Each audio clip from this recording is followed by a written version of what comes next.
Le Royaume du Maroc a lancé un programme de renforcement de l'offre des services sanitaires de 87 millions d'euros financé par la Banque africaine de développement. L'initiative est basée sur 4 axes prioritaires, notamment la généralisation de la couverture médicale obligatoire, la généralisation des allocations familiales, le régime de retraite et l'indemnité pour perte d'emploi. L'Ouganda affiche au mois d'avril 2022 un encours de la dette publique chiffré à 114 714,4 milliards de shillings, soit près de 20 milliards de dollars. Toutefois, les données provisoires publiées par la Banque centrale de l'Ouganda ressortent à 6,4%. Le taux d'accumulation de la dette signe d'une légère baisse en comparaison de la même période en 2021.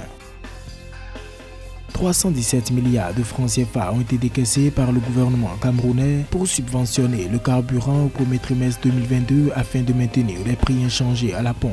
L'objectif est d'éviter l'inflation déjà située à 4,6% au-delà de la norme communautaire de 3% selon le Fonds monétaire international.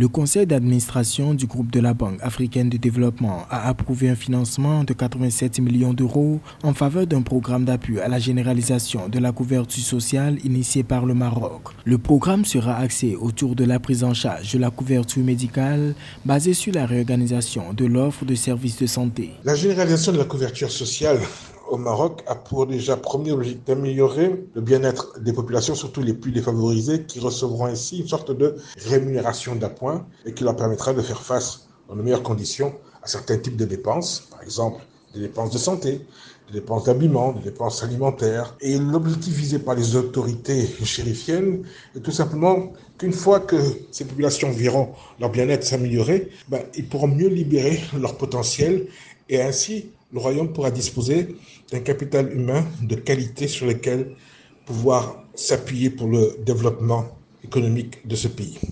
Le projet, libellé en 4 axes et visant près de 11 millions de travailleurs, contribuera à soutenir le pouvoir d'achat des familles, fournir des allocations familiales destinées à près de 7 millions d'enfants en âge de scolarité, élargir la base de données d'adhérents au régime de retraite et fournir des indemnités pour perte d'emploi. Est-ce qu'aujourd'hui, le gouvernement chérifien pourra sur du long terme faire face aux dépenses induites par cette politique-là?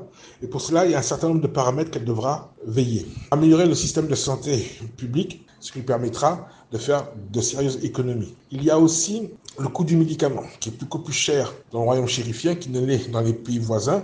Il faudrait voir pourquoi il est plus cher et voir à réduire ce coût-là, parce que ça permettra au gouvernement à faire des économies. Il y a bien sûr tous les cas de fraude et de paiements litigieux sur lesquels le gouvernement devra être intransigeant, parce que sans cela, au bout d'un moment donné, elle ne sera plus en état de pouvoir faire face à cette politique sociale. Le Royaume du Maroc aspire à l'amélioration de sa gouvernance et à l'efficacité de son système sanitaire. À terme, ce programme de protection sociale contribuera à protéger les personnes vulnérables en catalysant la demande d'investissement en matière d'infrastructures sanitaires pour une amélioration globale du climat des affaires.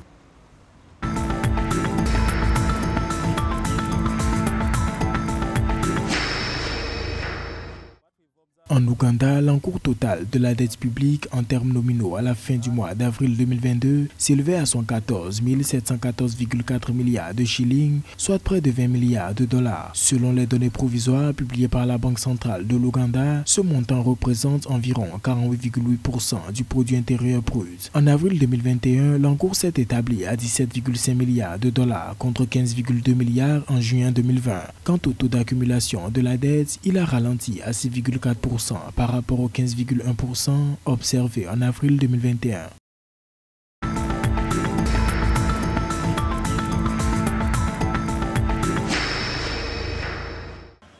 Le Cameroun a décaissé 317 milliards de francs CFA pour subventionner le carburant au premier semestre 2022 de source officielle. Le coût élevé du carburant est à l'origine de perturbations d'approvisionnement en produits pétroliers, notamment le gasoil, constaté depuis quelques jours dans plusieurs localités du pays, selon le ministre de l'Eau et de l'Énergie, Gaston Elondou Essomba. Dans un communiqué officiel du 11 juillet 2022, il a toutefois évoqué les difficultés liées à la mobilisation de cette importante enveloppe en temps réel, en vue d'assurer les importations en hydrocarbures.